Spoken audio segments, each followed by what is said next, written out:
Seigneur, forcément, c'est le temps de la parole. Nous avons bien ça. Kaya kwa bidii ya kwa akoneshe huyo ashire akoneshe huyo kupembea akoneshe huyo mula sasa wewe unakuwa kumisa ubia unaenda kusoko kumonesha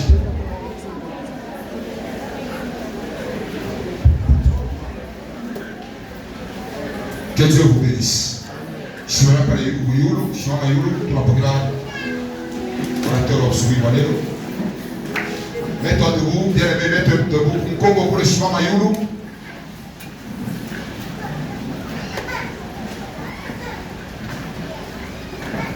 Merci. Wakati mapema nakaribia tunapika mikono na kutelekea kwa Yesu.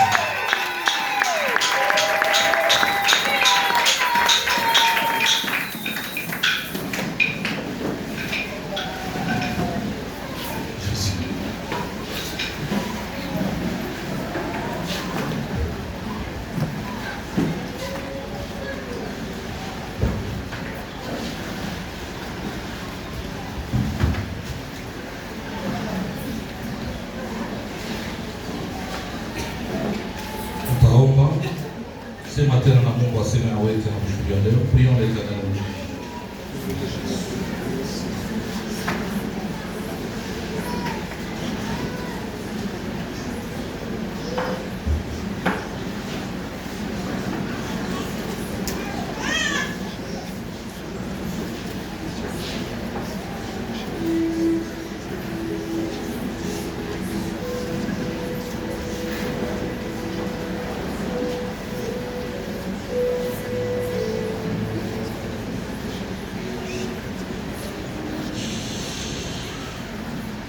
Amen.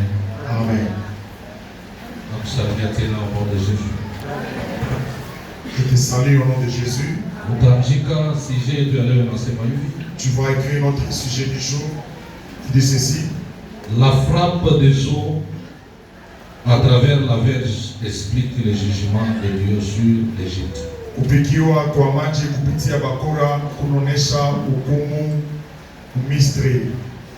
La frappe des eaux kupikiwa kwa maji à travers la verge kupitia bakora explique le jugement de Dieu sur l'Égypte. Iko na tafsiri hukumu ya Mungu Misri. Que Dieu vous bénisse. Mungu atubariki. Tukuendelea mpaka na grand thème yetu tunaparler. Nous continuons avec le grand thème que nous parlons. Tukunasema njoo au fondement. Nous sommes en train de parler sur les fondements. Na tukunasema njoo doctrine. Et nous parlons sur la doctrine. Tulibewaka premier fondement. On avait pris msingi ya kwanza. On avait le deuxième fondement. Msingi ya pili. Na ima explication yote ndani ya deuxième fondement. Et toutes ces explications sont dans le deuxième fondement. Na tulisomaka ni kitabu ya Genèse. On avait lu le livre de Genèse. Unaweza na kurudilia afin que watu wengine wawe na pensée ya mafundisho kule tunaenda nayo. Nous pourrons encore récapituler pour que Genèse chapitre 49. Jean a la pensée de l'enseignement. Genèse 49. Verset 17. Verset 17. Il est écrit ceci. Inaandikiwa hivi. Dan sera un serpent sur le chemin. Dan atakuyaka nyoka mubarabara. Une vipère sur les sentiers. Nyoka wa makari mubarabara. Mordant les talons du cheval. Ataluma mukuru ya cheval. Dont les cavaliers tombent à la renverse. Na ule mwenye kupanda kwa mpunda atamuka mwenye kupenduka. Ça c'est la parole du Seigneur. Hii inakuwa sauti ya Bwana. C'est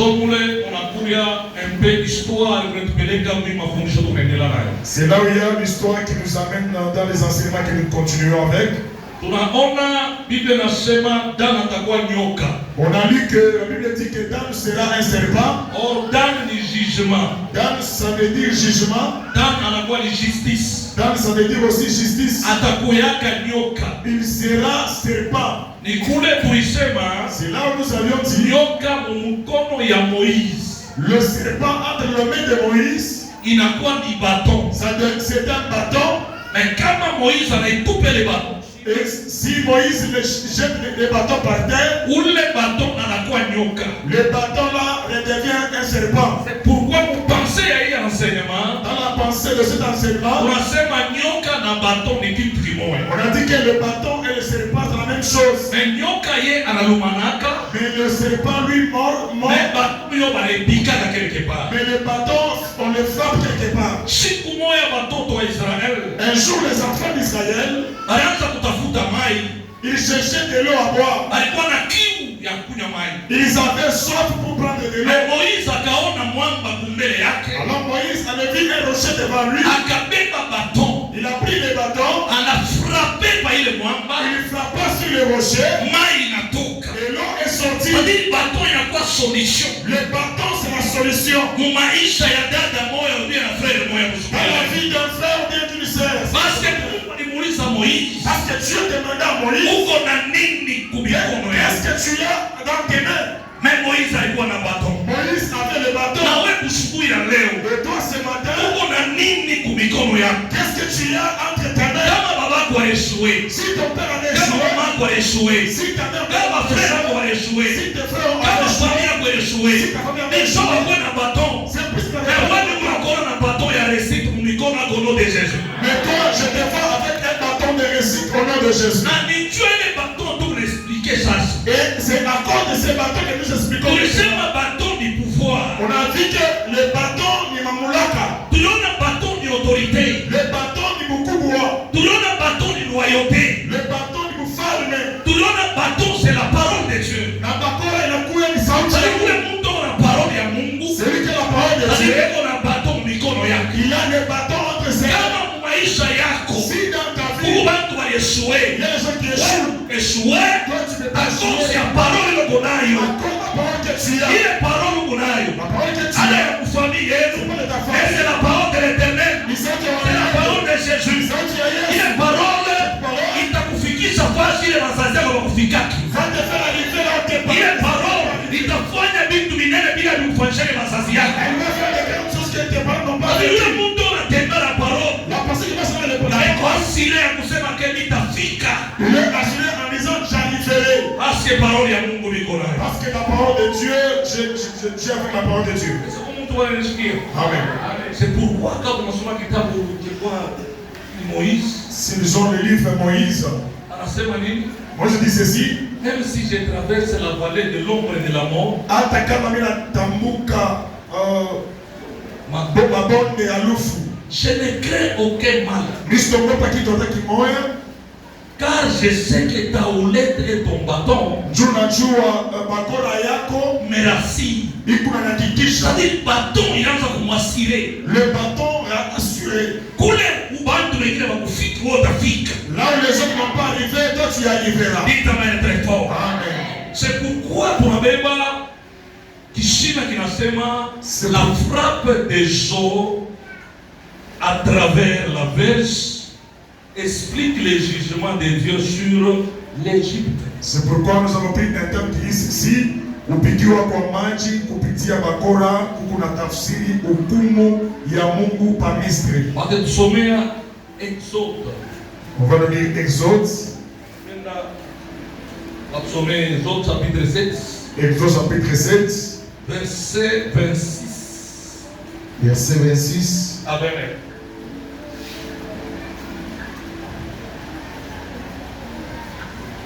Qui a dit? Exode chapitre 7. Levez-vous, nous allons honorer la parole de Dieu. Nous lisons la parole du Seigneur. Amen. L'Éternel dit à Moïse. L'Éternel dit à Moïse. Va vers Pharaon. L'Éternel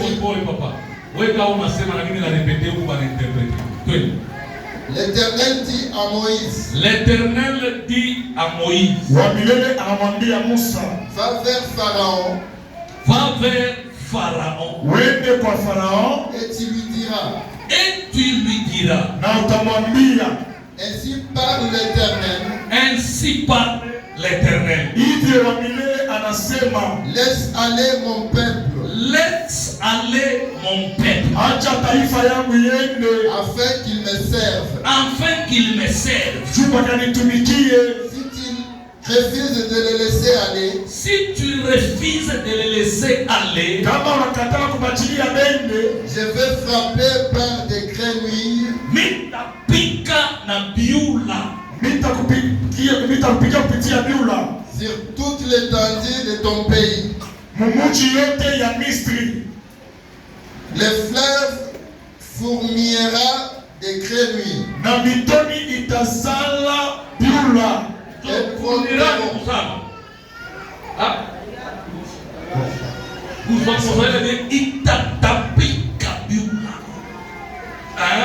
Elles monteront et elles entreront dans ta maison, dans ta chambre à coucher et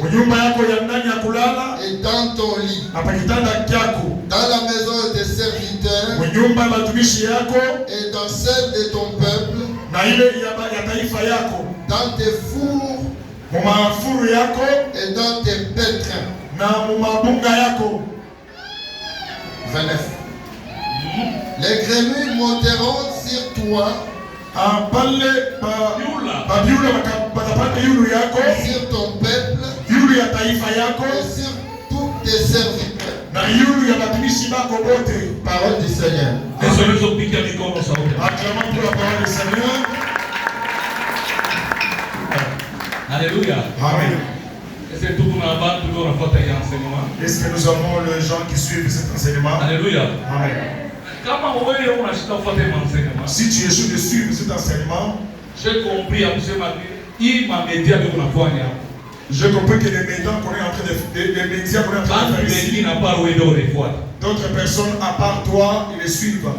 Il y a eu des fois où on a fait un balabon, on a cherché mon temps, je ne sais pas, il y a des moments où quelqu'un t'arrête en cours chemin et te dit que tes enseignements n'ont pas été. Le match qui est suivi entre les spectateurs qui sont en place et ceux qui sont de l'heure à travers les télévisions sont différents. Nous qui sommes dans les stades, nous avons la joie de ces matchs parce que nous sommes présents. Si tu es dans le stade, tu n'es pas content de cet enseignement, mais ceux qui sont de loin sont contents. Ça veut dire que tu as un problème. Que Dieu te bénisse. Amen. Alléluia. Amen. Suivez cet enseignement. Ici nous voyons Dieu avant de frapper. Il est en train d'avertir. Va dire à Pharaon. J'ai remarqué Dieu avant qu'il frappe quelqu'un. Il est en train d'abord de l'avertir. Il est en train de l'avertir. Va dire à Pharaon. Qu'il laisse aller mon peuple pour qu'il aille me servir. S'il refuse, prends les bâtons que tu as. Donne à Aaron. Tu les frappes sur le fleuve Nil. Les grenouilles vont sortir. Alléluia. Amen. Les grenouilles seulement. Les grenouilles que vous entendez va sortir. La question que je me pose. La frappe que Moïse voudrait frapper avec Aaron, ce n'était pas la première frappe. La première frappe nous l'avons vue. Au moment où Aaron frappa sur le fleuve Nil, la Bible dit ceci. Le sang est apparu dans le fleuve. Et tous les poissons qui étaient dans l'eau étaient morts. C'est comme ça que la première fois nous avait dit. Donc dans notre frigola, dans les eaux, il n'y avait pas seulement le poisson. Il n'y avait pas seulement le sang. Dans les eaux, il y avait aussi des grenouilles. Mais dans la première frappe, il frappa. Le sang est apparu. Et les poissons sont morts. On peut pas dire ceci. La première frappe n'avait pas procuré de grenouilles.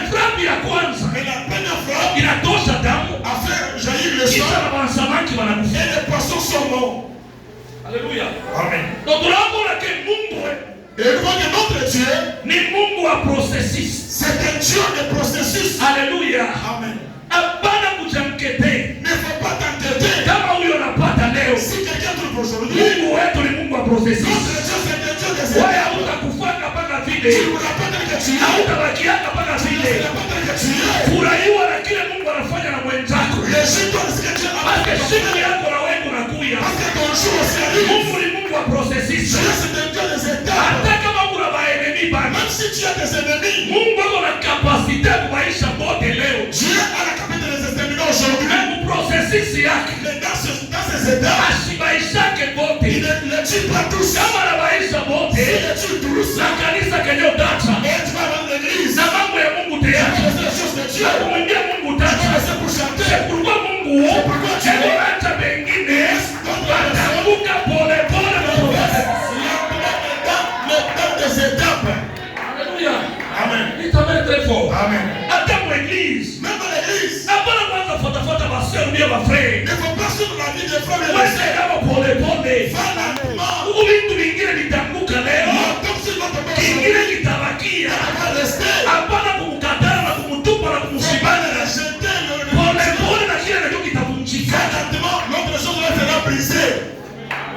Kuna mafrère mwingine usalati ndio watu. Savons notre frère l'impudicité. Hata kuna ubini Il ne va pas laisser. Même si vous prêchez comment, il ne va pas laisser. Pastor wengine machalati Il y sana. a donc celle des impudiques, Wengine kulevi. des ivrognes. Ndio tunaanza Et kubirana. pour commencer à prêcher, Abache. il ne les laisse pas. Sina na dura ya kubashimanga. Je n'ai pas le droit de Sina na dura ya kuwarejete. de les jeter. Mungu ni Mungu wa processus. Dieu, c'est un Dieu Wacha des pia tunakuleta kwa eglise. Ataanza kukata kimuli kimoja kwa kimoja. à briser un à un, une chose par une. Hautasema Mungu asubuhi akasema mfrevu Mungu yula. Tu ne diras pas que Dieu ne savait pas de dans l'Afrique dans le pays de l'ennemi. Frappe ya kwanza La première frappe, ilikuwa ni damu na masamaki il y wanakuja. avait le sang qui est apparu et les poissons saumon. Mais frappe ya pili Et la deuxième frappe, biula linatoka. les grenouilles sont apparues. Mungu anaendelea kufanya kazi mu maisha yako. Dieu continue à travailler dans ta vie. Mungu anaendelea kufanya deliverance ndani ya vida. Dieu continue à délivrer ta vie. Mais kile nitakulomba, Ce que tu vas te demander, sois courageux. kuya mtu wa nguvu, Ne reste pas à la maison. usiwekeni mlango, Viens à l'église. kukanisa, Écoute la parole de Dieu. sikia sauti ya Wakati Mungu. unasikia sauti ya Mungu, Utembea parole de Dieu. kuna vitu vinaenda Il y kuvunjika. a des choses qui sont Parce que brisées. Mungu ni Mungu wa processus. Parce que c'est un Dieu des étapes. Alléluia. Amen. Hata Mungu kweli. Même dans le mariage, Kama unatafuta bibi ya pesa wewe, si tu veux vouloir que la femme soit comme toi, kama utamwona, donc tu vas la répéter. itamettre bon. Amen. Tu vas la répéter. Eko na mafaiblesse, Elle a des faiblesses, eko na elle maerere. a des erreurs. Mwanamke anamfundishaka tina vile utazeekaka na vile utakufa kwa mfundisha. Toute femme doit apprendre jusqu'à ce qu'elle va mourir. Alléluia. Amen. Que Dieu bénisse. Amen. Au bien mwacha bibi wetu. Oh, je laisse ma femme parce qu'elle ne comprend pas. Na ule mwenye unaambia wake sishiki yake. Papa, Dieu, watawaki cha nguvu kuna sema. Dieu atashikia kuna sema. Dieu atashikia papa. Oh, papa atasema. Dieu atashikia. Sasa wewe ni tunataka. Mungu atubariki sana. Amen. Amen amen. Amen. Hata Sara mwenyewe. Même Sarah elle-même, Kama ilikuwa sema mie miko professeur. si c'était que j'étais le professeur, Miko na donner cours. je donnais les cours. Mistake sikata kwa mtae Sara. Je ne peux pas accepter qu'on cite Na Sarah. Biblia yoye nasema banamuke bakwe modele ya nani? Ya Sara. Parce que dans la Bible dit que toutes les femmes soient dans le modèle de Sarah. Mais kumbuka siku Abrahamu anasumulia na wale baanji. Mais souvenez-vous, le jour où Abraham parlait avec ses anges, Wale baanji ndio walimwambia Abrahamu. les anges qui disaient à Abraham, Sara alifanya nini mwenu? Sarah avait fait quoi dans la maison? Siku moyo unataka ya kibeko ya popo beko na kulanda Il pale. avait ri. Mais Mungu anasema kama modele sasa. Mais Dieu dit que toutes les femmes aient le modèle comme Sarah. Alléluia. Amen.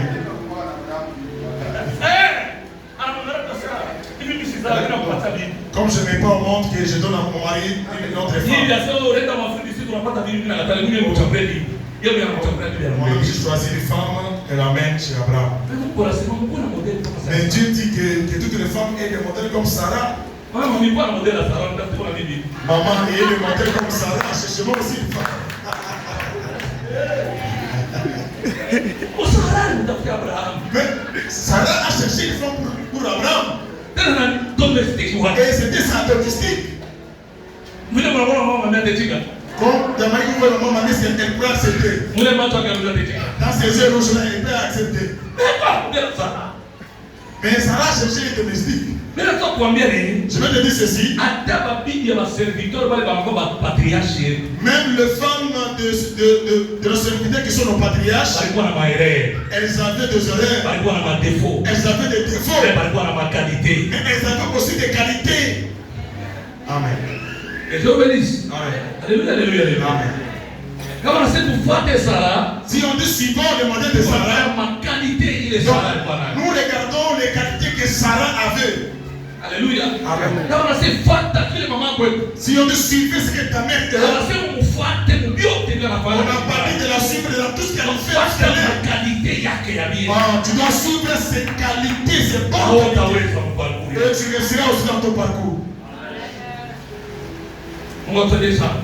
C'est-à-dire, dans le fleuve Nil, il y avait des grenouilles. Il y avait des grenouilles. La frappe de la semaine que nous commençons avec, qu'elle puisse avaler les grenouilles, qu'elle puisse faire sortir les grenouilles.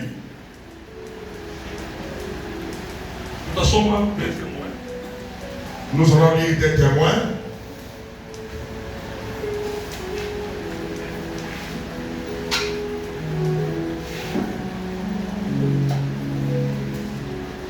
Apocalypse chapitre 17. Apocalypse chapitre 17. Verset 1. Verset 1. Sur Luc, nous 15.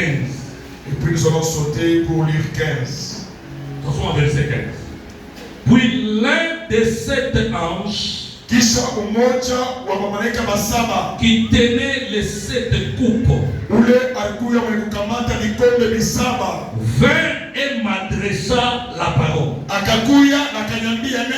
Viens, je te montrerai le jugement de la grande prostituée, assis sur les grands eaux. Virgule 15. Il me dit, les eaux que tu as vues, les eaux que tu as vues,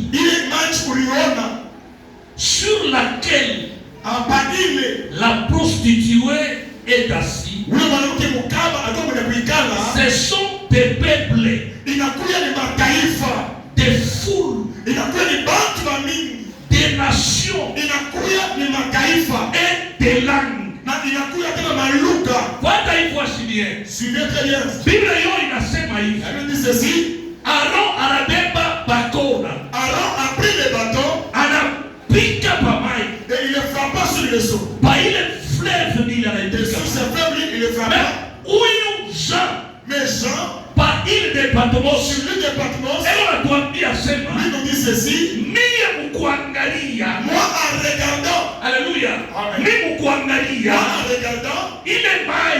Les eaux là. Ana mai physique. C'était pas les eaux qui étaient physiques. Ile mai ndio wanapika. Les eaux dont on frappait. Inakuwa ni mafull. C'était les foules. Inakuwa ni manation. C'était les nations. Inakuwa ni malangi ya bantu. C'était les langues des peuples. On dirait mon vérité ni kusema ke. C'est-à-dire la vérité. Ana mai. C'était pas les eaux. Ni mtu balipika. Mais c'était une personne qui avait été frappée. Ce sont les personnes qui avaient été frappées. Est-ce que ça va? Amen.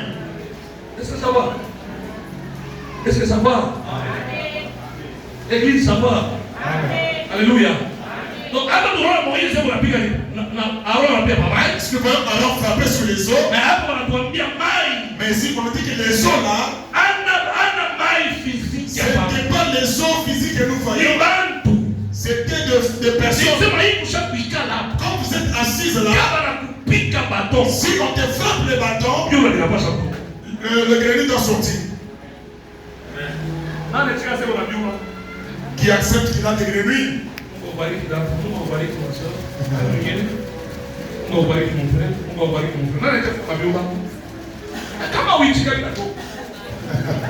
n'acceptes pas, ça ne va pas sortir. Mungu akubariki mama. Mungu akubariki. Mshike tu kuna bibi pale. Nous tous nous Pekee kwa bâton leo ndio alifanya nini? on frappe les bâtons et que l'ennemi sort.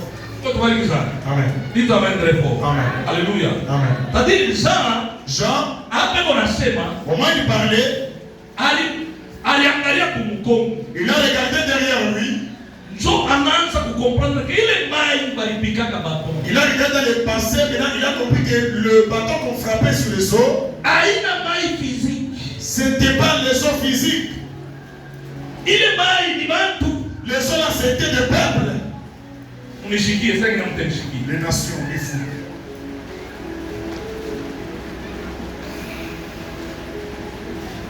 Sio ndio hapa. Mungu atusaidie sana.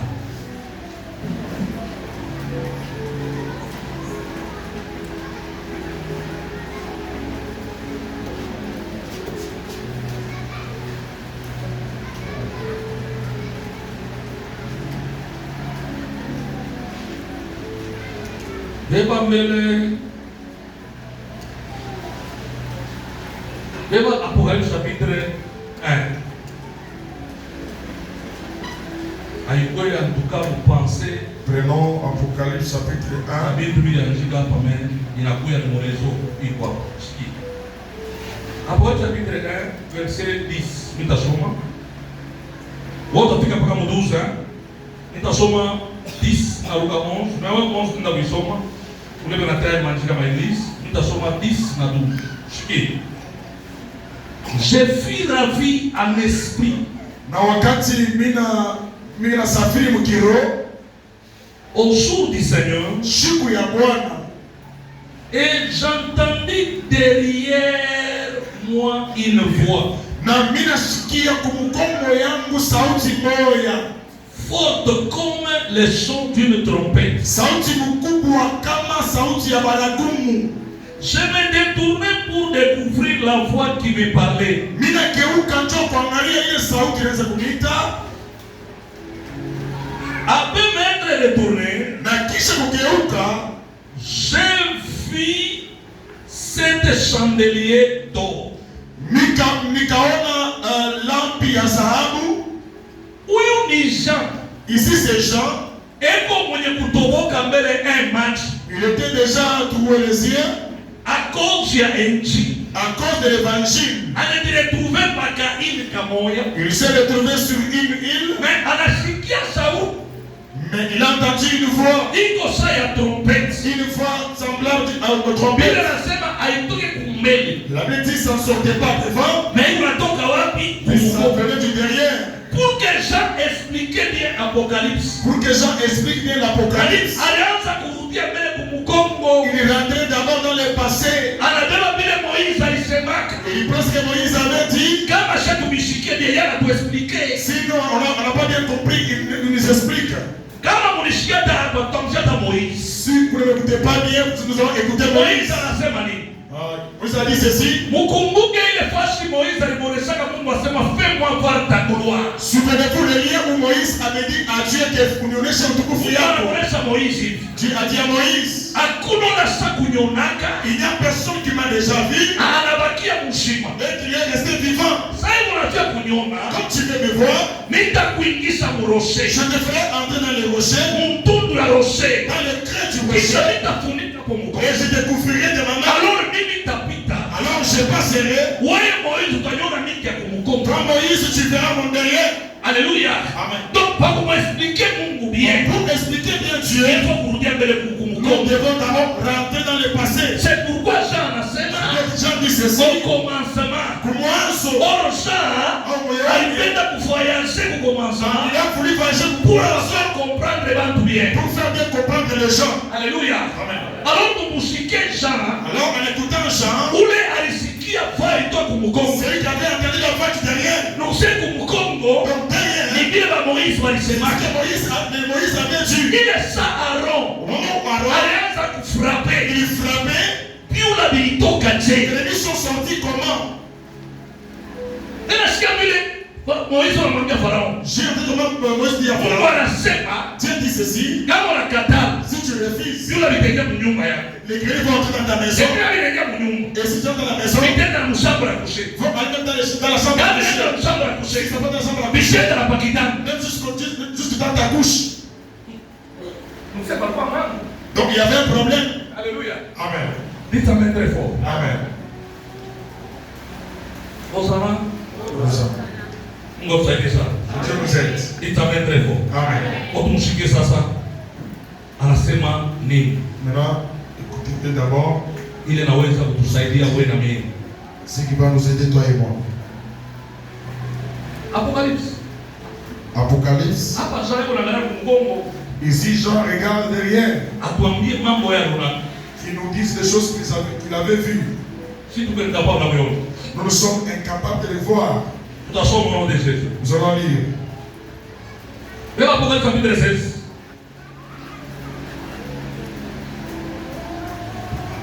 Tutaanza na verset yake ya 13 jusqu'à 14.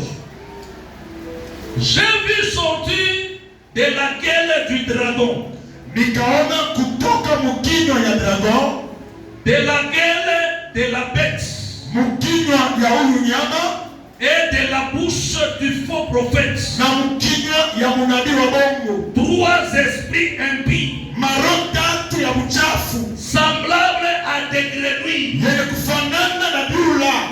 Ana mimi nasema, C'est pas moi qui ai dit. c'est Jean. Yohane, Ni kusema yeye kama anaangalia kumkomo. si lui regarde derrière, Ile saa alors anabeba anapika watu wale kwa mbele. bateau sur le son, Si tunaona biula bilitoka. nous avons vu les grenouilles sortir. Saa ile ashikone paka biula. Jean n'a pas vu seulement les grenouilles. Ye anaona dragon. Il a vu les dragons, Anaona bête. il a vu la bête, Kisha anaona faux prophète. puis il a vu Banani ba bongo. Alléluia. Amen. Mukinywa yabo Dans leur bouche, anatoka maesprit michafu tatu. sortaient 3 esprits impies, Inafanana na nini? Na biula. semblables à des grenouilles. Alléluia. Amen. C'est comme on doit bien. Quelqu'un a compris? Déjà kwa tunaanza comprendre que biula Et si vous comprenez que les grenouilles, ana vitu vya bien. ce ne sont pas de bonnes choses, Fika mbele mikono pale kwa somo. acclamons très fort. Je recommence encore pour votre compréhension. Mais on se doit attendre. J'ai vu sortir de la gueule du dragon, Nikaona kutoka mkinywa ya dragon, de la gueule de la bête mkinywa ya nyama et de la bouche du faux prophète. na mkinywa ya munabii wa bongo, 3 esprits impies, maroho tatu mchafu semblables à des grenouilles. yenye kufanana na dula. Ce sont des esprits de démons Inakuya ni maroho ya mademona qui opèrent des signes ile ikunafanya miujiza et qui vont vers le roi de toute la terre. na ikunenda bafalme bote ba dunia mzima Afin de les ressembler juu ya kubakusanisha pour le combat du grand jour du Dieu le Tout-Puissant. juu ya vita mkubwa ya Mungu wa uwezo. Asema mukinywa ya dragon, Dans la bouche du dragon, mukinywa ya bête, dans la bouche de la bête, mukinywa ya faux prophète. dans la bouche du prophète. Wakati wanapika Au bakora, moment où on a frappé les bâtons, unatoka maesprit tatu ya mbaya. il y a eu 3 esprits qui sont sortis. Alituambia sema ni maesprit ya mademo. Et on a dit que ce sont les esprits des démons Ile ilitoka qui étaient sortis inafanana na biula. et qui étaient semblables à Donc, la grenouille. bila comprendre J'ai maintenant compris. ya kusema pale Farao walimpikia kwa mai yake pale Parce que Pharaon, on a frappé ses os, ile biula vilitoka les grenouilles qui étaient sortis, ni mademo, c'était des ni démons. maesprit impie. Ce sont des esprits impies. Ile Farao aliacha kutumikia. Les pharaons servaient. Unaweza kuwa unekala mvili, Tu peux habiter dans une ville, unaweza kuwa unekala mpei, tu peux habiter dans un pays, mais auyue mapouvoir, mais tu ne sais pas le pouvoir, auyue tu masorcellerie, ne sais pas les sorcelleries, auyue mahoteli, tu ne sais pas les hôtels ile iko ilishe qui sont dirigés, ile pei que unekala. les pays habitent. Sikali kuambie Laisse-moi te dire, hata mkikongo yetu dans kunaiona notre pays, yake temoshe ya kuna démons qui basa kuikala mkongo sont assis au leko pouvoir, natafuta bantu ba nguvu qui cherchent des grandes personnes, bachangane c'est les muscles, wale watakuwa na bato ceux qui auront des kama bâtons, napika si les frappes seulement les bâtons, mademo inatoka. et les démons vont sortir. Alléluia. Amen. Amen. Amen. Kwa sababu mtu anasikia Quelqu'un a compris? Le Congo que vous voyez ne jouez pas avec. Ne jouez pas avec ces pays. Vous les voyez de loin parce que dans le monde des esprits, tu n'existais pas. Alléluia. Amen. Tu n'existais pas. Vous ne voyez même pas nos députés. Lorsque nous les votons, quand ils résistent là, ils se souviennent de nous. Ils ne se souviennent plus de nous. Ne jouez pas avec les démons du Congo. Amen. Quelqu'un a compris? Donc dans le fleuve Nil, il y avait des démons. Mais première frappe, le sang est sorti. les poissons sont morts. Mais les démons là étaient restés là. Deuxième frappe. La deuxième frappe, maintenant les démons sont sortis.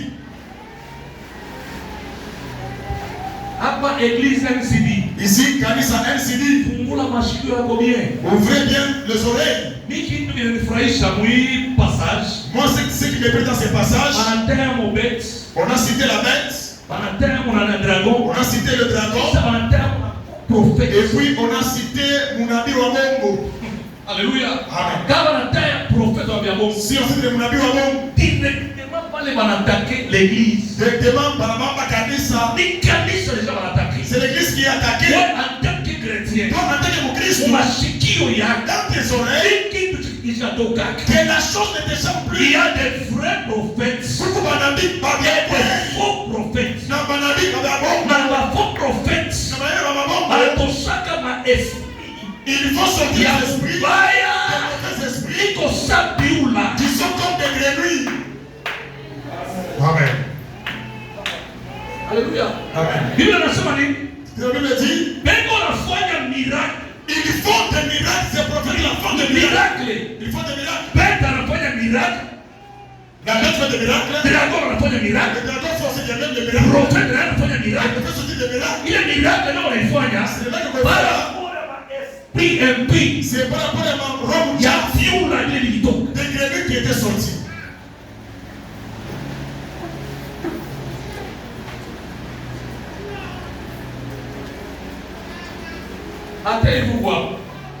Même comme tu es là, tu as ton prophète. Tu as ton prophète. Quand les choses te compliquent là, tu ne viens pas consulter l'apôtre Paul. Tu as ton prophète à qui tu parles le consulter. Nous connaissons beaucoup de choses seulement dans le deuil. C'est dans le deuil que nous apprenons beaucoup de choses. C'est là où je me rappelle d'Ésaü. Ésaü avait raison. Le sait que Jacob prenne ma bénédiction. Laissez-le fuir. Le jour où mon père va mourir, il viendra sur le deuil. Et je vais le saisir là. Donc dans le deuil se passe beaucoup de choses. Le dégât que tu fais là, nous entendons le jour quand il y aura le deuil. C'est là que nous allons savoir. Et tes amis là que nous ne connaissons pas, nous allons les connaître. Tu vois un frère de l'église qui est décédé. Tu vois des hommes qui apparaissent là, Yves. Notre master est mort.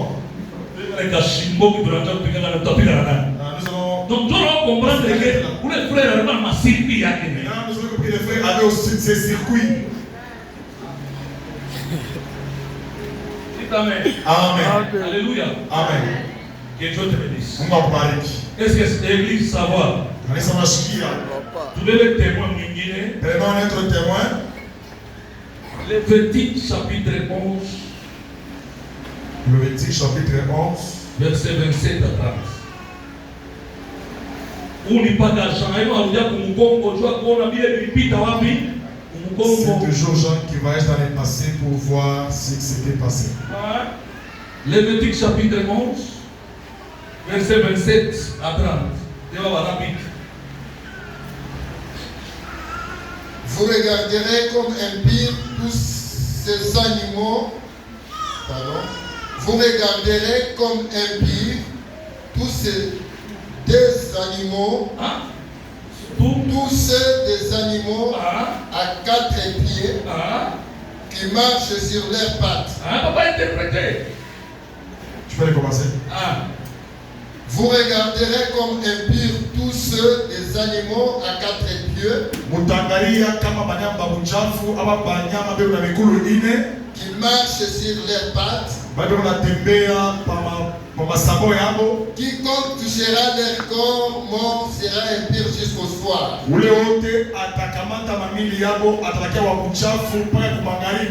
Et quiconque portera leur corps mort lavera ses vêtements.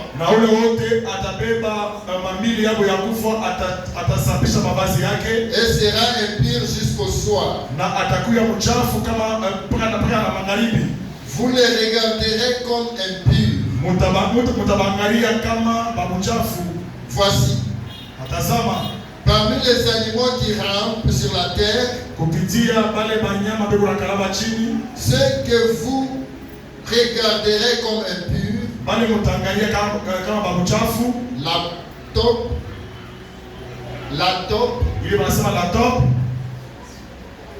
la souris et le lézard, selon leur espèce.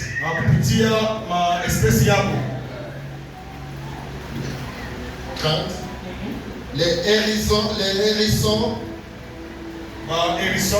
la grenouille,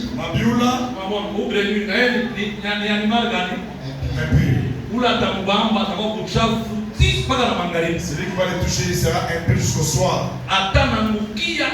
Kumikono yako pia anaingia kwa manguo yako. Ulikuwa unaishi ile manguo yako yote uifule na manguo ile manguo wanazofula nayo. Leo ile manguo ina. S'il touche tes mains ou bien tes vêtements, tu dois laver tes vêtements.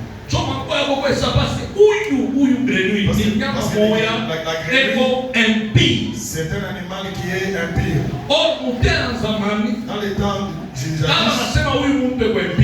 Quand on dit que la personne est impure, balianza kumtosha nje ya vie. On l'a mené derrière, on l'a mené hors la vie. Ana dua ya kuingia kwake. Il n'a pas le droit de rentrer chez lui. Ana dua ya kuona bwana wake au bien bibi yake au bien ndugu yake. Parce que anakuwa MP. Parce qu'il est devenu impur.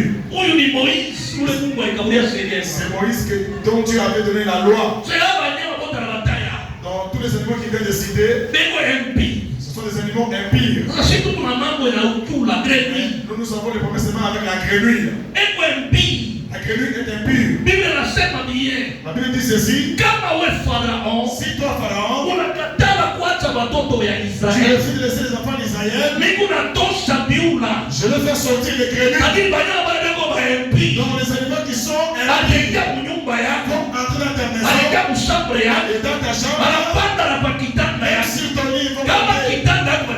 Si on va sur ton lit, même toi tu seras impur. Si on va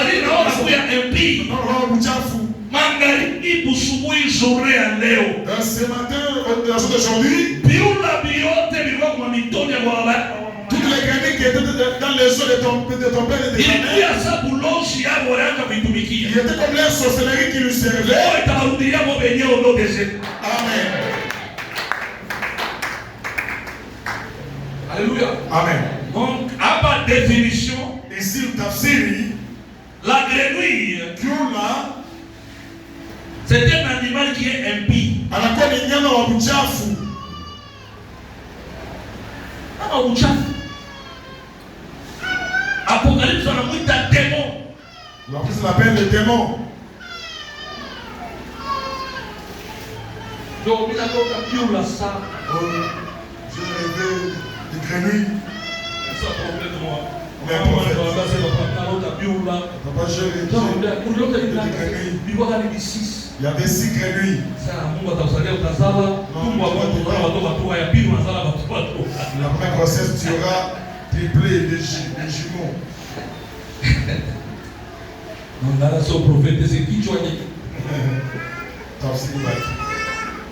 Notez bien problématique.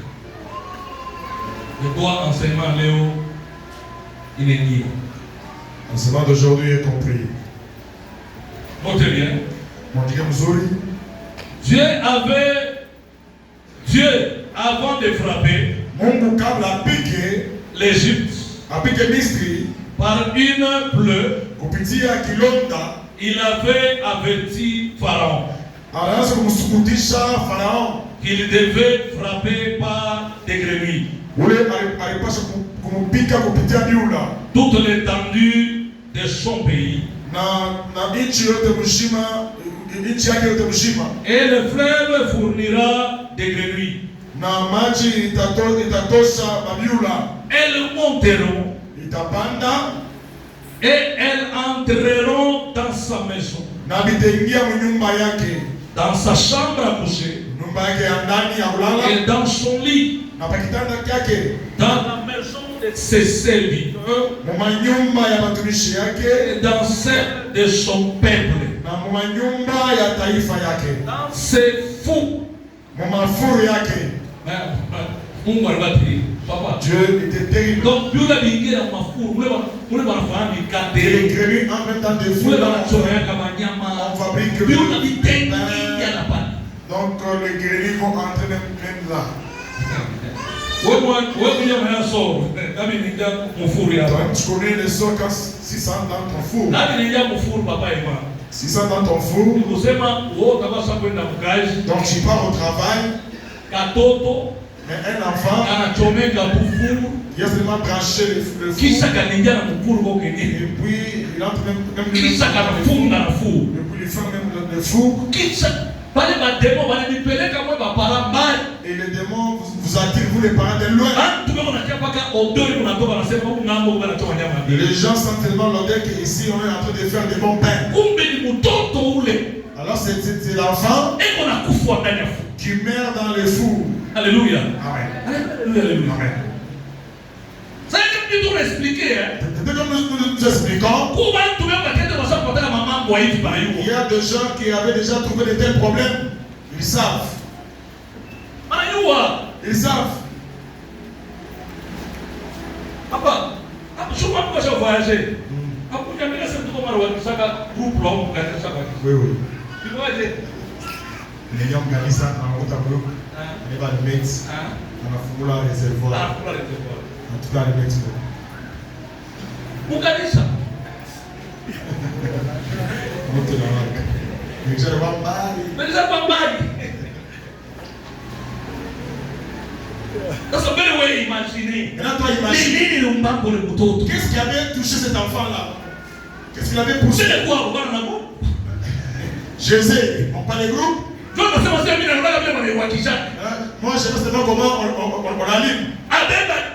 Il prend l'allumette qui ouvre le réservoir.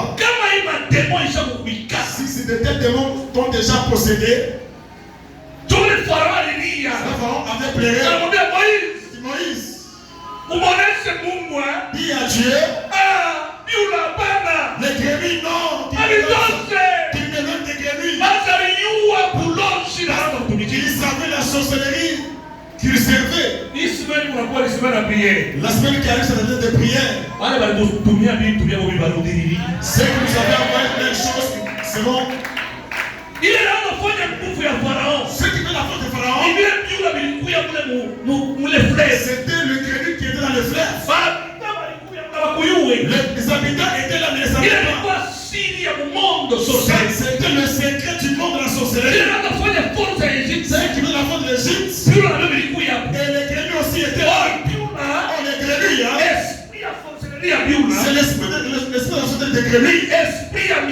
C'est l'esprit des miracles. Et aussi ils font des miracles. Alléluia. Amen. Moïse, Il a pris le bâton. Aaron a frappé. L'eau est devenue comme le sang. Les poissons sont morts. Les poissons de Pharaon aussi. Ils ont pris sur leur bâton. Ils ont frappé sur la terre. Ils sont devenus comme les serpents. C'était pas le miracle. Tu n'es pas de Dieu.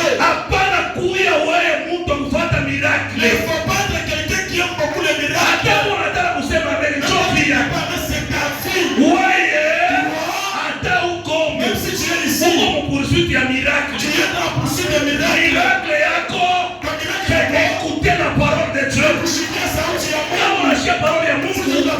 itakupositione. Wale watu wengine walishue, wewe utashue akosi ya parole. Amen. Amen. Kama uliaminaka tu ya miracle, Si tu avais crié pour le miracle, c'est bien. Mais il y a un chien pour eux. Hautakaa kwa miracle tena. Unapaswa kukaa kwa parole ya Mungu. tu dois t'asseoir tes Leo positions. unasikia miracle unaenda, leo unasikia miracle unaenda, leo unasikia miracle unaenda. Là, tu pars. Hata kupitisha na moto. On va même te faire traverser le feu. Samba Santa. Angalau kukunene yako kupitia moto utaweza tu. Ta masse là, traverser sur le feu, tu sauras. Mimi sikuenda kwa bakrini. Moi, j'ai déjà été sur Na kwa dada mwasa kunisema kula. J'avais trouvé une sœur qui était déjà brûlée. Alikurungusha kukaba mkule chini kwa hizo moto. On l'avait fait brûler ici au Kabongo ici. Alienda kutafuta miracle. Il est parti sur le miracle. Kama hata hauna na bwana, Si tu n'as pas un mari, Mungu anakupa bwana wa bien. Dieu va te donner un bon mari. Kuya ale. Sois à l'aise. Hapana kwa presse. Faut pas courir mon temps pour le Dada wanakonga moto anaenda On a allumé le feu comme ça. Sio kuna baba wenyewe washamzogelea kwa Mungu. C'est là qu'ils sont déjà habitués à traverser le feu. Dada na La sasa sœur se tambuke. cloche traversée. Anafikia pale Elle est katikati. arrivée même au centre dans le feu. Dada na lungula. Anababa na prophet. On a arrivé Na à bakolite baraki. Et bakolite. Angalia mnadabisha. regardez comment vous avez détruit la femme de Hata Dieu. ile kukweli unaanza kutafuta. Hata unapata kuamsha lungula wewe wote wana. Même le mariage que tu cherches, tu trouves un mari, mais tu es déjà brûlé. Non, Coca-Cola. Hata wanasema bwana ni kibofu. Un mari, c'était un aveugle. Hapana tena kuichika wako wewe kutezesha mwenza. Amen. Nitamwenda hivyo. Il ne faut pas accepter qu'on te pousse pour se faire Sasa je vous dis vrai hein. Peut-être on dit jour quoi. Huko chini wanachokwe. Ici, les catholiques aussi. Tunaombea bantu kabakia unashangaa. Nous prions pour les gens et tu peux Unasikia Bwana anakuambia même c'est papa. l'homme qui te dit, le Mimi mari, wake kumba mimi mwana udada. papa, je ne sais pas pourquoi j'avais épousé cette sœur. Mimi niliona ni Moi, je ne sais pas vu le visage. Mais les restes sont les incisions. Donc, les restes ici, des incisions. Et toi, imagine. Ce qui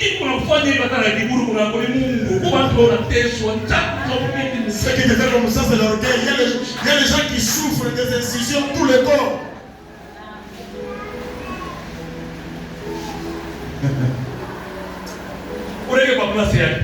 Maintenant, mets-toi à sa place.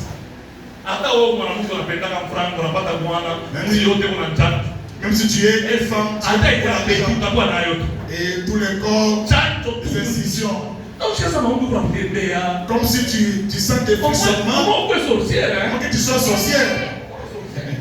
Il y a des femmes, pour l'amour de l'argent, même au cimetière, il peut aller entrer. Amen. Est-ce que vous me Amen. Je veux la question à la sœur. Toute incision, c'est pourquoi? Non, toute incision a toujours eu sa définition. Ce qu'il y a sur les coups, je voulais mettre moi parce qu'on m'avait dit que j'avais quelque chose qui m'empêchait. C'est mis sur la gauche. J'avais dit c'est pour la protection.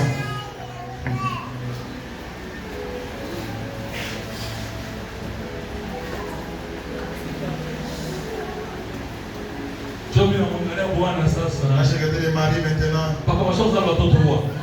Ils avaient déjà 3 enfants. Dans mon cœur, même si j'étais toi, je ne pouvais pas accepter. Mais à cause de seulement d'être pasteur, Ndoku, c'est ta femme, c'est pour Dieu.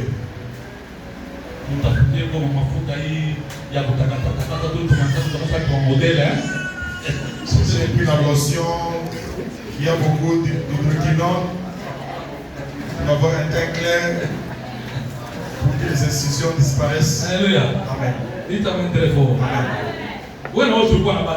Donc si j'avais la chance, hein? Il y a 4 incisions, mais à cause de Dieu, comme les 4 là sont loin là, tu as la chance. Ok, t'as dit. Nous allons écrire. Dieu, avant de frapper l'Égypte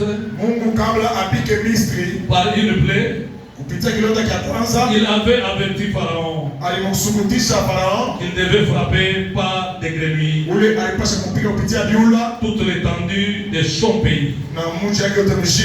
Et le fleuve fournira des grenouilles. Elles monteront et elles entreront dans sa maison, dans sa chambre à coucher, son lit, dans la maison de ses serviteurs et dans celle de son peuple et dans ses fours et dans ses pétrins.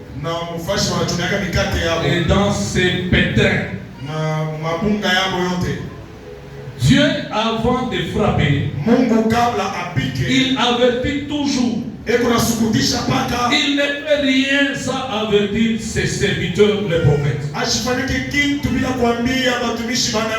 Amos chapitre 3, verset 7. Amos chapitre 3, verset 7. Je rentre pour ceux qui écrivent.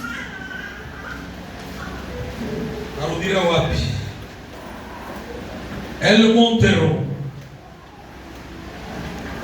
et elles entreront dans sa maison, dans sa chambre à coucher et dans son lit, dans la maison de ses serviteurs et dans celle de son peuple, dans ses fours et dans ses pétrins.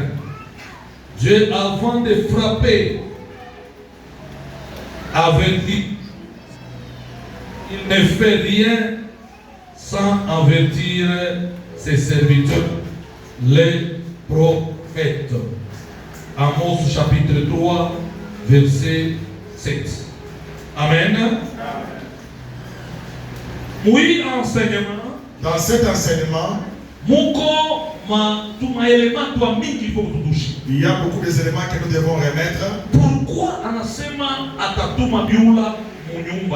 Pourquoi il avait dit qu'il enverrait des grenouilles dans sa maison?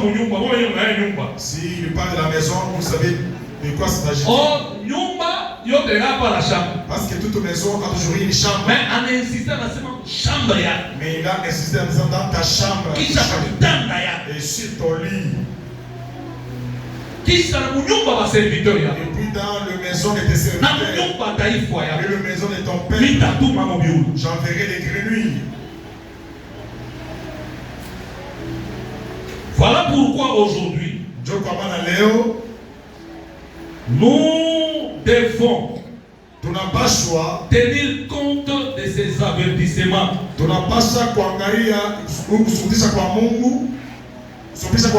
Car tout ce que Dieu avait prédit concernant la première venue du Christ se sont accomplis. Comme on a son au kitabu kia Jean 12, si vous lisez le livre de Jean 12, verset 38, on a tombé dans Jean chapitre 15, et Jean chapitre 15, verset 25, on a tombé dans Jean chapitre 18, Jean chapitre 18, verset 9, on a sommé à 31, et le 31, on a sommé Jean chapitre 19, et puis Jean chapitre 19, verset 24. Verset 24. Vous verrez que tout ce que Dieu avait averti, se sont accomplis. C'est pourquoi Dieu, avant qu'il fasse toutes choses, il avertit premièrement. S'il y a quelqu'un qui a été beaucoup averti, c'était Pharaon. Il veut dire Pharaon. Mais Pharaon, il a fait des démons. Et que Dieu nous aide les démons pendant wiki. Parce qu'il m'a expliqué à Dieu là. Parce que les esprits de grenouilles, il m'a expliqué à ma démon. Ce sont les esprits de démons. Alors on ne va pas s'appliquer en profondeur. Nous devons appliquer mon quête. Ma démon il m'a tout dit caché. Pour savoir comment les démons fonctionnent. Et tous les esprits. Ce sont les esprits qui est poussé par l'esprit de Dieu et les démons. Pharaon avait des esprits. Des esprits qui le rendaient chrétien. Mungu anaomba kumwavertir. Et Dieu l'avertissait toujours. Dada avant mambo ile kuna hiyo inamfikia. Ma sœur, avant que ton problème là puisse t'arriver, Mungu anaanza kuavertir. Dieu t'avertissait. Frère, avant ile mambo kufikia. Après, avant que ton problème là arrive, Mungu anaanza kuavertir. Dieu toujours avertissait. Kupitia kwa mandoto, Au travers des songes, kupitia kwa frère wa au kanisa, travers des frères des kupitia églises, pasteur au wako, travers ton pasteur, kupitia prophète au wako, travers ton prophète, kupitia wa servant au yako. travers les servants de Dieu, Alikwambia il t'avait dit, au kushikia tu n'avais pas compris. ulikuwa sa Farao. Tu es comme Pharaon. Sasa angalia vie yako vile shaka. Maintenant, regarde comment ta vie est. Haina taa. Ce n'est pas encore trop tard. Viens encore la semaine qu'on cherche Dieu. Alléluia. Amen. Kama unaona hata wazazi leo wanamsopesha. Si tu vois tes parents t'avertir, te conseiller, le chemin que tu as, ce n'est pas un bon chemin. Hapana kama sio unapita. Il ne faut pas voir que tu le dépasses. Alléluia. Amen. Unaona kale kabote huko nako wewe. Tu vois la petite beauté que tu as là. Tulikuwa nako. Nous aussi, nous l'avions. Utamwa kumwili unapiga tu kama mafuta kana namba. Il y a un temps, quand tu mets la lotion, ça tient. Unaanza kwenda Mais ça commence aussi à grandir. hata unapika. Même si tu te lotionnes comment, ça va pas ceci. Niulize mimi mtaniambia. Maintenant, je vais vous dire. Changer mafuta na mafuta. Ibana. Vous avez déjà changé de lotion et de lotion, vous voyez vous-même. Amen. Amen.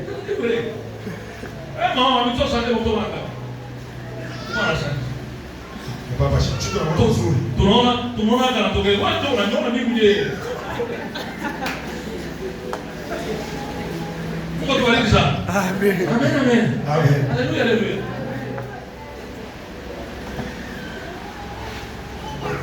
Unasikia unaangalia mtoto ulizala sasa. Mimi ndio ulizala C'est sasa. ton enfant. C'est moi qui ai vu. Mbona bodi ndio kile. Maintenant, comment c'est déjà une beauté qui me dépasse? Sasa kuna damu yangu na damu mama. Et il a le sang de sa mère et mon sang aussi. Kumbe tuwe mafuta kale bala. Sasa ndio ndio. Sa lotion là. Aisha ni mambo mafuta.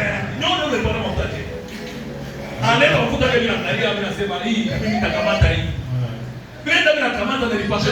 So mimi ndio naenda hapa kufifia mimi nasema Il a toujours non. kama unaona unalipakana mafuta Si tu es en train de te lotionner, inabamba leo ça tient aujourd'hui. huko siku unakuya Le jour arrive. haitabambaka. Ça va plus Sikia vile encore. unakwambia Écoute ce qu'on te dit. hana mwingi ya Ce mafuta n'est pas le nombre de lotions. so itakuwezesha kesho Tu vas te faire ici na ni demain. mwingi ya makonsei ile leo unakupatia leo so itakuwezesha kesho. Le nombre de conseils qu'on te donne aujourd'hui qui va te faire réussir demain. Haleluya. Amen. Haleluya. Amen. So pale papa ema utaona Papa Emma, tu vas voir, hata mwanamke mwingine alipaka mafuta na mbamba bien. même si notre femme prend la lotion, ça les convient très bien. Bibi yako hata mbamba bien. Unakuta papa bibi yako. Mais même si ta femme ne le tient pas, mais tu as un peu de faire des éloges à ta femme. Alléluia. Amen. C'est pas qu'il faut que Dieu vienne appeler là. Tel que tu es là, c'est comme ça que j'aime. Tu l'as dit? Dieu a mis. Parce que là, on cherche ma conseil. Parce qu'il écoutait les conseils. C'est ma conseil. Les conseils là, Il empathie à ça l'avait donné. la maîtrise de soi. Maintenant, il a eu la maîtrise de soi. Amen. Alléluia. Amen. Bon, on a cessé la tête pour aller pour dire que vile bwana Mungu. Vous pensez que nous, on ne pense pas de deviner comme vous? Amen. Amen.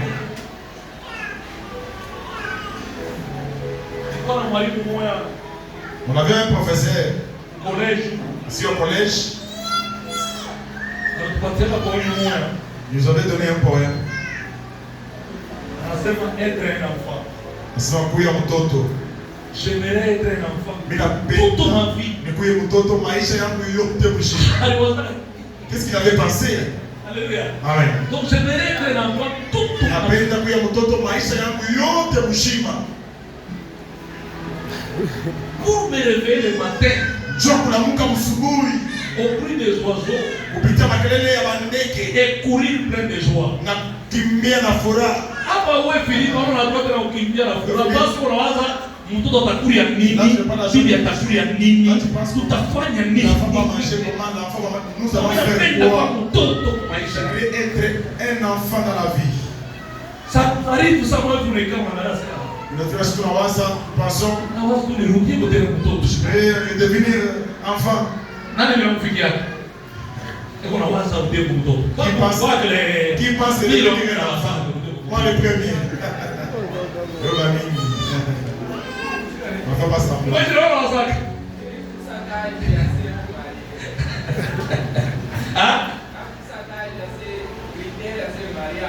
Kama hali hapa. Ndio anasema pasha kwa kiatu kwa. Alléluia. Amen. Dites amen très fort. Amen. Alléluia. Amen. C'est pourquoi moi, j'aime pas. Vous allez pardonner, ça c'est moi. Ça c'est selon moi. Ni Lumumba. La quoi héros. Oui, héros national. Mimi sitikaki. Moi je n'accepte pas. Mimi ndio nasema sitikaki. Ça c'est selon moi. Pourquoi mimi nasema sitikaki? Vous mettez héros national. Parce que moi chaque fois parce qu'il était déjà parti. Anaenda rafika kwa katikati ya maji. Il était au milieu de la rivière. Anaona bibi. Il a vu sa femme. Na watoto wanalamba. Et sa femme est en train de se so anarudia. Il est rentré. Est-ce que vous voulez m'envoyer quelque chose vers ici? Dans cette affaire, ça quoi dire Bruno? Non, il était déjà parti. Alléluia. Hein?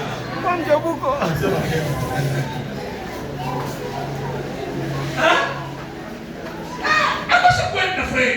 Il était déjà parti. Souvent ninakwambia, il y a des fois tunatafutaka tuendelee tu. Tunaangalia bibi na watoto. Nous recevons les enfants et la femme. Tu es obligé à grandir. Rentrer toujours. Zoras tunasema kuangalia watu kuita kwa hata Mozambique watu kwa shimo waende na wangalia familia unasema.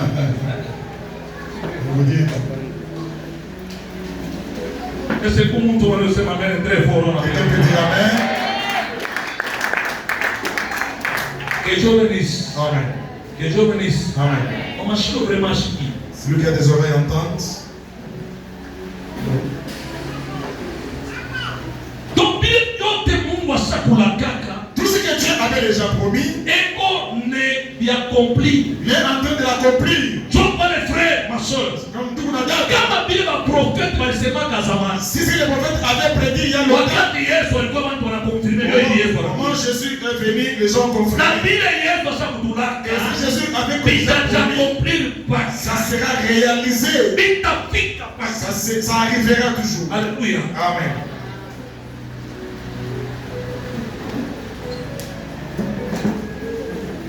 C'est pourquoi on nasema et il en sera de même pour sa seconde venue. Matthieu chapitre 24, verset 35. Matthieu 24, 35.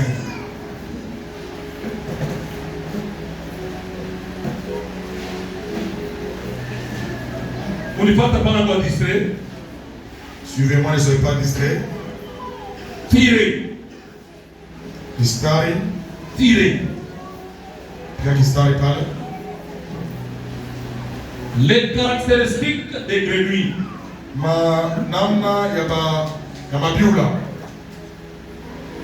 Provenant de la bouche de la bête et du dragon et du faux prophète.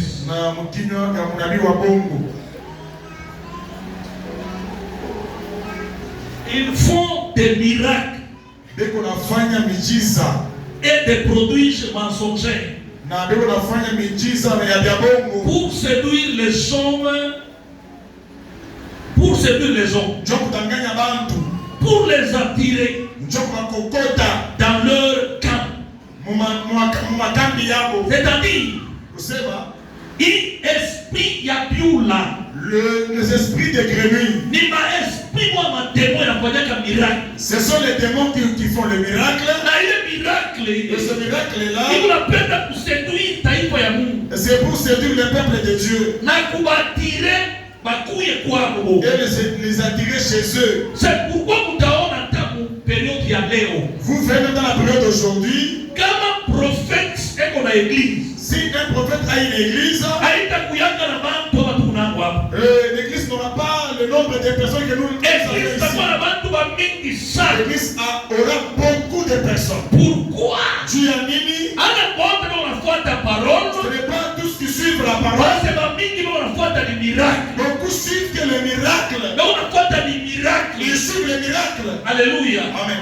Église. Kanisa. Même si on peut faire la réunion avec les autres, comment se multiplier?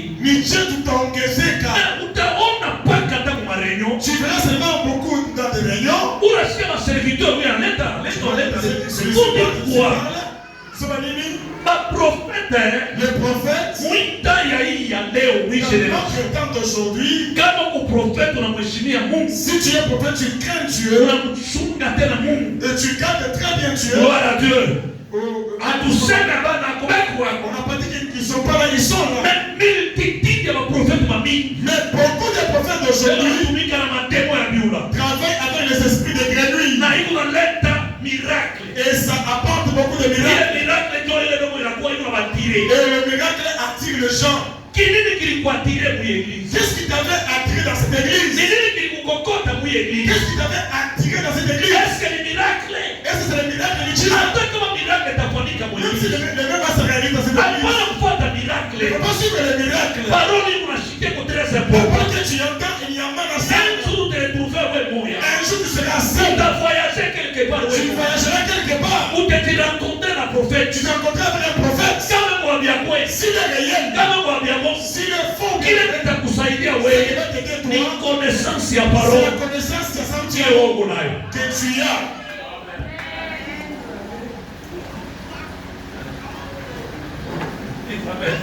Amen. Amen.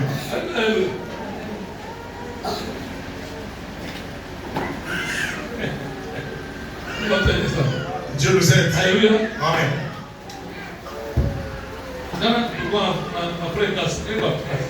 Hier, on avait fait classe.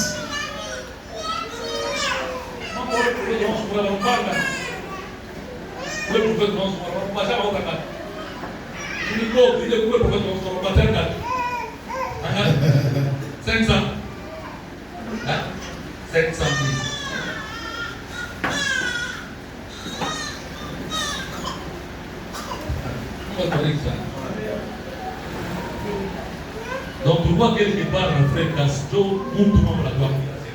Alors, 500 000 en bâti à prophète. On était quelque part avec frère Cass qui nous avait dit qu'une personne avait donné à un prophète 500 000. Amen. Amen. Mais ça, autrement, on a gagné dans 50 000. Mais au moment où ton apôtre souffre, je sais que 50 000. On a eu un enveloppe de Vous savez, que j'avais donné pour les gens me bénissent. Vous avez vu les enveloppes? Sur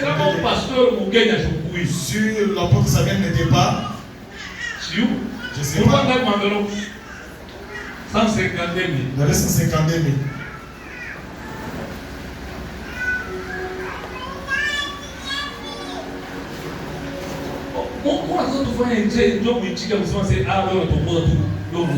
Vous voulez qu'on fasse quoi pour que vous accepterez que ceux qui nous conduisent en Dieu? Amen. Amen.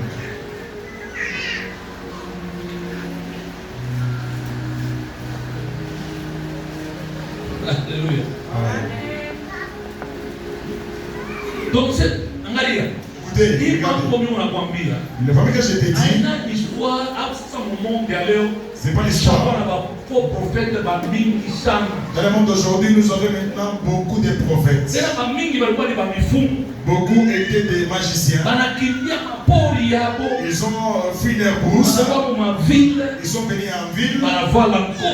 Ils ont maintenant porté la veste, la cravate, mon habit.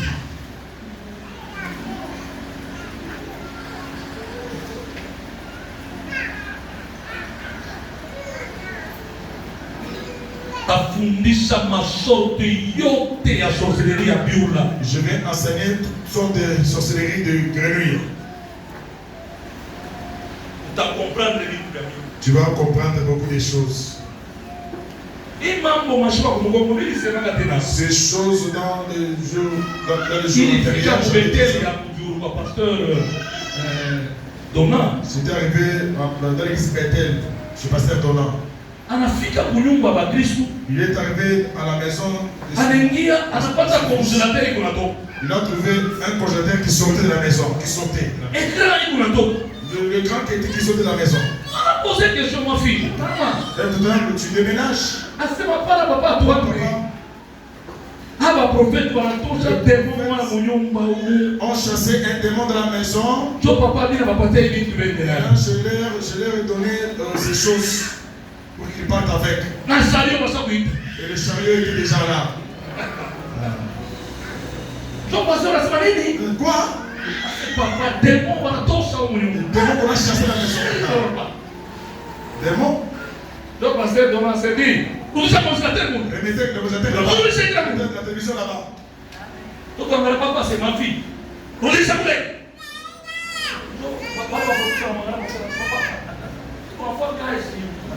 Papa, nous on a travaillé. Vous travaillez avec que j'ai déjà fait.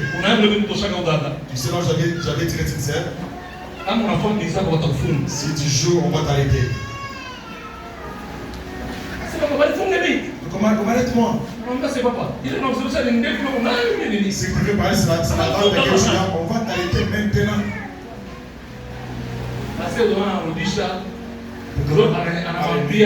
Ma fille, il y a bien des miracles quand même.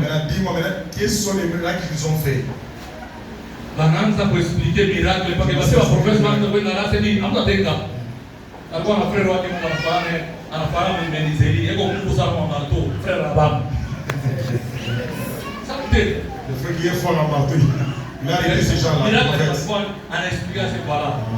Kama amuexpliquer vile mnafanya Mungu si vous n'expliquez pas les choses que vous avez fait dans la maison de ma fille. Funga pasasa tena abate nianza kuaga kana polisi kama msitego nenda nianza kudila hapa. On va vous amener là-bas. Anaita mara moja. Unitumie ba polisi ba wimba kwa. Amenez-moi des policiers qui viennent ici. Papa, on doit dire la vérité. Papa, si vous dites la vérité. Kulomba mai tunataka paka katoto kule. On est venu seulement demander de l'eau à trouver l'enfant seulement. Donc tunaingia mu salon. Et nous sommes rentrés dans les salons. Tunamwanga poudre. On va seulement verser notre poudre. Katoto tulikatuma mabeni. On a envoyé l'enfant les beignets. Oye mnataka manyumba, unataka katoto. C'est la maison, on a des enfants comme ça. Ni nyumba yako ya benyewe. C'est la maison, c'est ta maison et la maison d'autrui. Kwa la poka leo tunamwanga poudre. Quand l'enfant Toto tuliza mama kwa basi anaenda kupaka kwa mtoto unakui. On a dit que notre maman est partie au marché, elle arrive. Asi tulifasa mtoto tunatoka. Non, ça va savoir pour Pale mama anakuja tunakuwa tunamwambia mama tulikuya hapa. Mama mtoto sawa avec ici. tunaona dufu mu nyumba yako ya nguvu sana. Je vis la mort dans ta maison, une mort terrible. Tena mauza mai. Anauza mai. Anaanza kuomba. On commence à prier. Anamwanga mai On chini. commence à verser de l'eau. Damu inatoka msima. Le sang est sauté. On m'a sauté le sang. C'est kupasha kufa lufu abantu wawili wewe na bwanako kupasha kufa. Il devrait avoir la mort de deux personnes, toi et ton mari. Vous Donc devez Mungu mourir. alinidélivrer. Dieu vous a maintenant délivré. Mama anashika lufu. La maman a senti la mort. Congélateur inaanza kwenda. Vous êtes commence maintenant à partir. Mtu anamuonesha sehemu mtoto mwana bila kushikiana. Maintenant, vous-même, Wanaweza kuproduce ya pharmacie kwa pharmacie. Wanaweza kuproduce ya pharmacie. c'est un produit Bana itwanga tonge inakuwa kunga banamwanga banamweka mai damu mechi. Biblia tunaambia kila siku kanisa. Si vous enseignez chaque jour à l'église, Ushiki yake tu ya vous ne nini? comprenez pas pourquoi.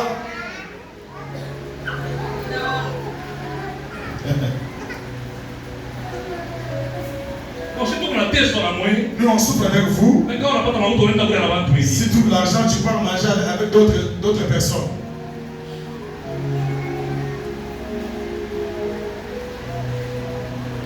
Sasa wewe unaona kwa prophète.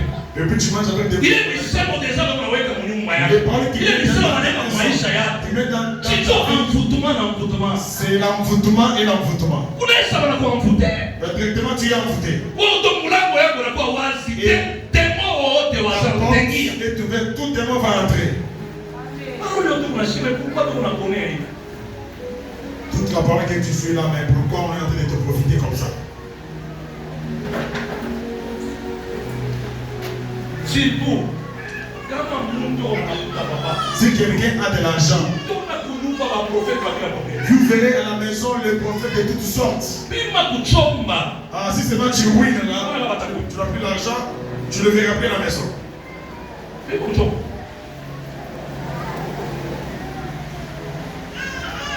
Pourtant, ça va chier. Non, chier.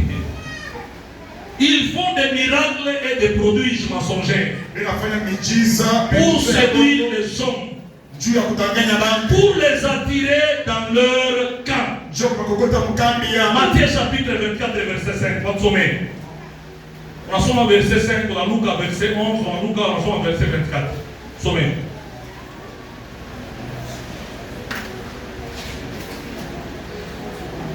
Matthieu chapitre 24 verset 5, 11, 24. Car plusieurs viendront sous mon nom, disant, c'est moi qui suis le Christ,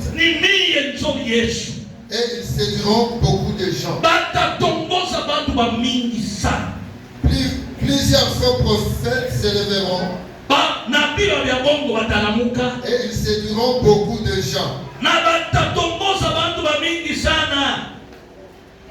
35. 24. Car il s'élèvera des faux Christ et des faux prophètes. Ils feront des grands prodiges et des miracles au point de séduire, s'il était possible, même les séduire.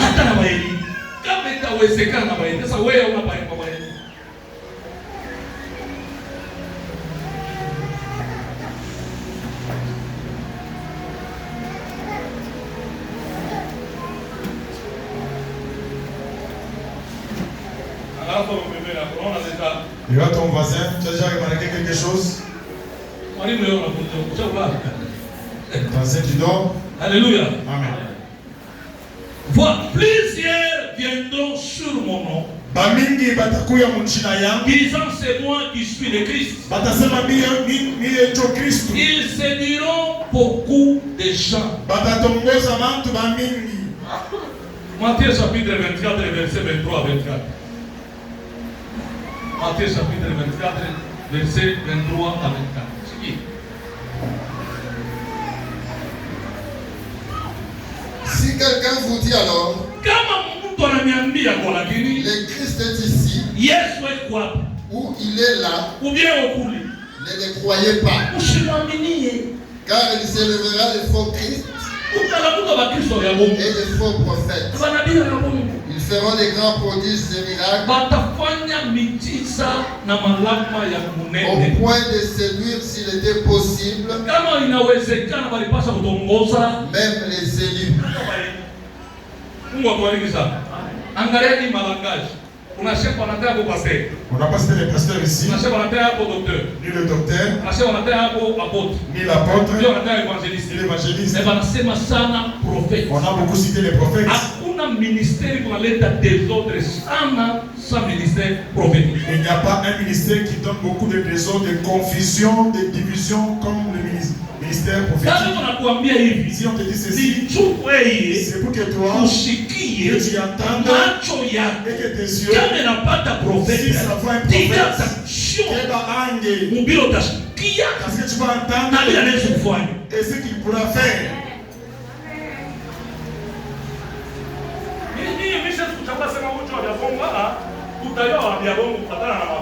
Je ne peux pas dire que celui-ci est vrai et faux, non, on le verra par des fruits. C'est au travers ces fruits. Si quelqu'un vous dit, alors, le Christ est ici. Où il est là. Ne le croyez pas. Car il s'élèvera des faux Christ et des faux prophètes. Ils feront des grandes prodiges et des miracles au point de séduire. S'il est possible même les séduire. Voici, je vous les annonce d'avance. Si donc on vous dit, voici, il est dans le désert, n'allez pas. Voici, il est dans la chambre, ne le croyez pas. Leurs miracles et leurs prodiges mensongers glorifient l'homme, non Dieu. Tout ce qu'ils font, les miracles là, Ça ne glorifie pas Dieu. Mais qui se glorifie eux-mêmes. Alléluia. Amen. Si tu vois quelqu'un dans le ministère, il se glorifie. Il se loue. Faites attention. Ici à l'église, on ne prêche pas pour nous élever. Pour nous élever Jésus. Alléluia. Amen. Alléluia. Quand quelqu'un a un don, au moins, il veut se montrer que lui, il est. Il est orgueil. Cet orgueil-là, Saint-Esprit. quand le Saint-Esprit, ça n'existe pas. Mais si ça n'y est pas, il est esprit l'esprit qui est ce pas l'esprit de lui. Ce sont les esprits des démons. C'est pourquoi Panakuya. Oh, moi. Les choses de Dieu vont toujours avancer. Celui qui était mort, il est mort à la croix pour ça. C'est Jésus de Nazareth. Jésus de Nazareth. Tous les miracles il ne glorifie plus le nom de Dieu. C'est toujours le nom de l'homme.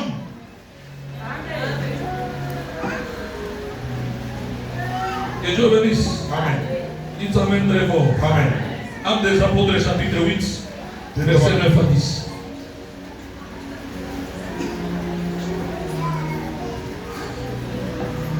Nafia kuachia hapa kama tuishi utahudhuriaga kama enseignement ya mademo parce que nitapande sana mambo ya mademo.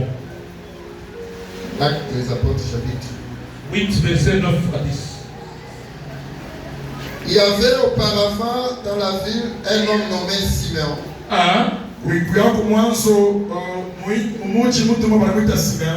Simeon, qui se nomma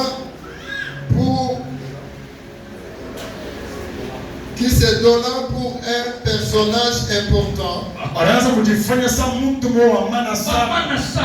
exercer la magie et provoquer l'étonnement du peuple de la Samarie. Tous, depuis les plus petits jusqu'aux plus grands, l'écoutaient attentivement et disaient: celui-ci est la puissance de Dieu, celle qui s'appelle la grande. Amen. Alléluia. Donc, c'est une histoire de quoi il a glorifié. Le temps qu'il avait glorifié lui-même. Amen. Amen. Il faut vous dire attention. Faites attention. Je connais un homme de Dieu qui s'appelle William Mario Branham. William Mario Branham. Extraordinaire. Il a travaillé dans une dimension extraordinaire, très élevée. Il est arrivé dans une dimension où les gens l'appelaient Branham Mungu. Qu'est-ce qu'il avait fait cet homme de Dieu? Il a abandonné le ministère. Il a dit clairement, il a dit ceci: moi je ne suis pas Jésus. Moi tout ce que je fais, c'est au nom de Jésus. C'est Jésus. Mais comment on a dit Tamil? Mais si vous m'appelez Jésus, je suis Jésus. Vous me rendez que je suis. Alors je suis obligé d'abandonner le ministère. Il a prié sa Bible. C'est lui. Il était assuré pour dire à Dieu: moi je ne sers que toi.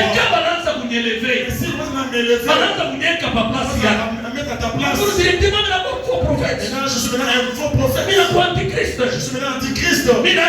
J'abandonne le ministère. Je dis aux gens: c'est toi qui fais tout à travers moi. Maintenant, toi, un petit don seulement. Si seulement on te donne un petit don seulement. Oh non, ici, c'est nous qui avons fait la forme de la MCD. Si ce n'est pas nous, on ne verra pas la prophétie.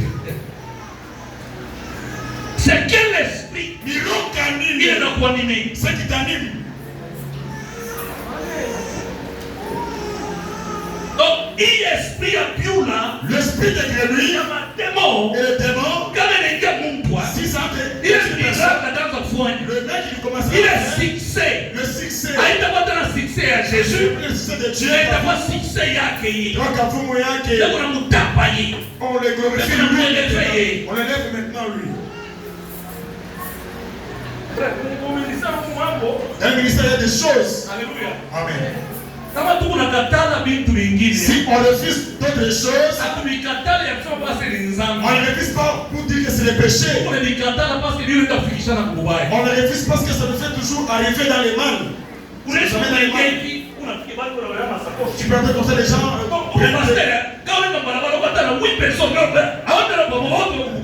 Regarde, oui, Bible. Même Jésus lui-même marchait avec ses disciples. Il ne faut pas sur les mains des gens. L'orgueil monte en toi. Tu remets la place de Dieu. Et tout ce que tu vas faire, il n'y aura plus la gloire de Dieu, mais là, ce sera maintenant pour ta gloire. C'est celui qui a tes oreilles entendent.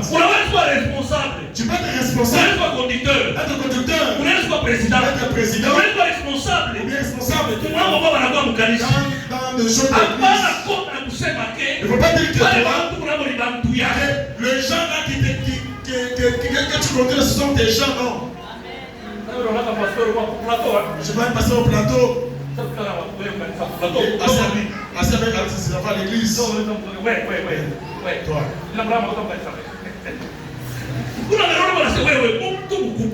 Est-ce que la Bible nous dit, pasteur, est-ce que papa Jonathan vit le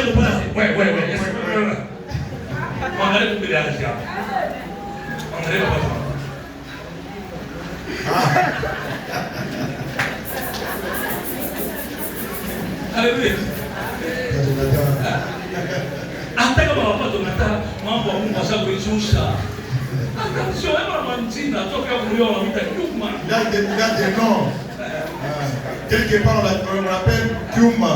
C'est-à-dire qu'il y a un tout hivi kwa masocial. Donc ça passe anakuya au nom de Jésus. Hapana tu responsable. Unasumbulia na madini ya watu na mambo. Tu kama ni president ou bien conducteur. Heshima inakupusa. Il faut qu'il y ait le respect. Hata waimbaji kitu même dans les gens qui doit être bien vérifié, si tu as vu ça. Amen. Tu as vu ça? C'est à l'église ici. Toi. Même si c'est un enfant, langage yako modéré au nom de Jésus. Tu dois bien vérifier ton langage. Vitu vingine vile Mungu anapaswa kupatia kwa mazawadi. Unakatala kukupa par rapport à caractère. Tu as un caractère bizarre, tu vois que celui-ci non.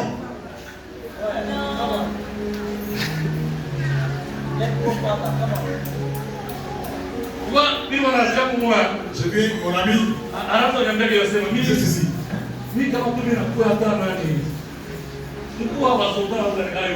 Général. Je deviens général. Je vais vous arrêter, vous tous là.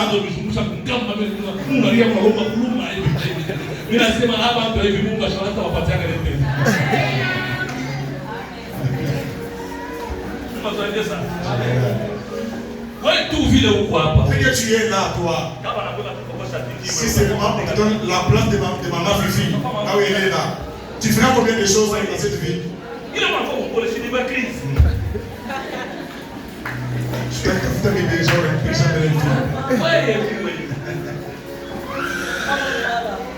Alléluia. Amen. Donc, il y a une mentalité. Cette mentalité-là est déjà assise dans le pays étranger. On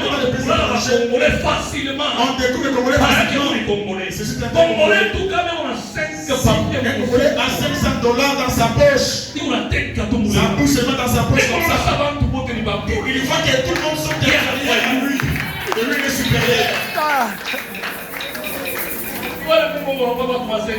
Quand tu te demandes de 50, de 20, tu regardes seulement ton orgueil là.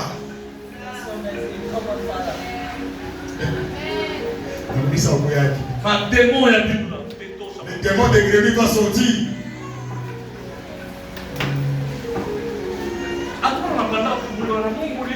Il y a parce qu'il monte à la montagne. Si c'est pas me donner moi, qu'est-ce que je vais faire? Qu'est-ce que je vais faire?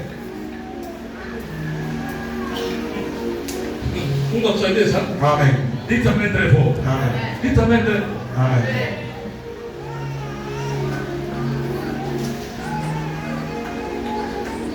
Nós sabemos uma boa pasteira. A boa pasteira é um Un homme qui est pasteur qui prêche. como o Lumbashi, o côté à Carabia, ou l'histoire. On va juste côté O nome de Carabia. Deus vai ser mais. É como Bíblia, o virão para lá. Il presse en rouge. Muito matar.